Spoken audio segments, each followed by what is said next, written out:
This question is from heat transfer for 2 marks.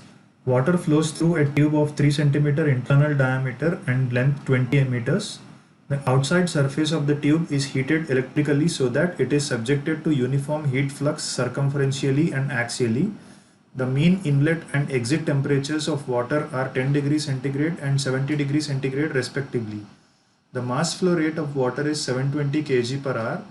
Disregard the thermal resistance of the tube wall.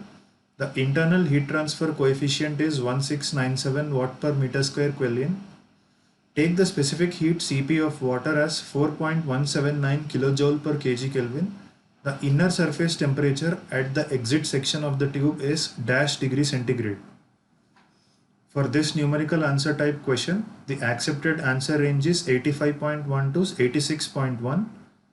Let's move on to the detailed solution. Let us consider the tube through which water is flowing. So the inlet temperature is 10 degrees centigrade, which is given, and outlet temperature is 70 degrees centigrade, which is also given. Length of the tube is given as 20 meters.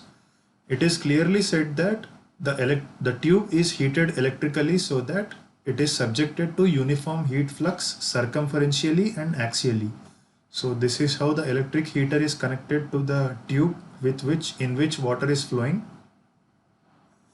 From the question, it is clear that the diameter of the tube D is 3 centimeters, which is nothing but 0.03 meters. Length of the tube L is 20 meters. Mass flow rate m dot is 720 kg per hour. Converting that into kg per second will give us 0.2 kg per second.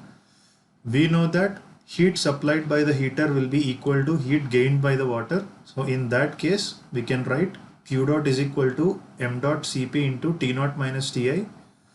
So when we substitute the corresponding values, we have Q dot is equal to 50.148 kilowatts. We need to know that heat flux is nothing but heat per unit surface area, that is Q dot is equal to capital Q dot by A, and area for the pipe is pi into D into L, which forms the surface area of the pipe. So substituting the corresponding values, we have Q dot is equal to 50.148, which is the heat supplied by the heater, which was calculated just now, divided by pi into 0.03, the diameter of the pipe, into 20 is the length of the pipe, will give us the heat flux as 26.604 kilowatt per meter square. Now this is an important point where we need to remember that the heat supplied by the heater will transfer to water through convection, that is, heat given by the water is equal to the convective heat transfer between the tube and water flowing through it. So taking this into consideration, we can write heat flux Q dot is equal to H into T naught minus T naught, where T naught is the outer temperature at the exit of the inner tube. So substituting all the corresponding values and simplifying will give us TTO as 85.67. So rounding off will give us as 86 degrees centigrade.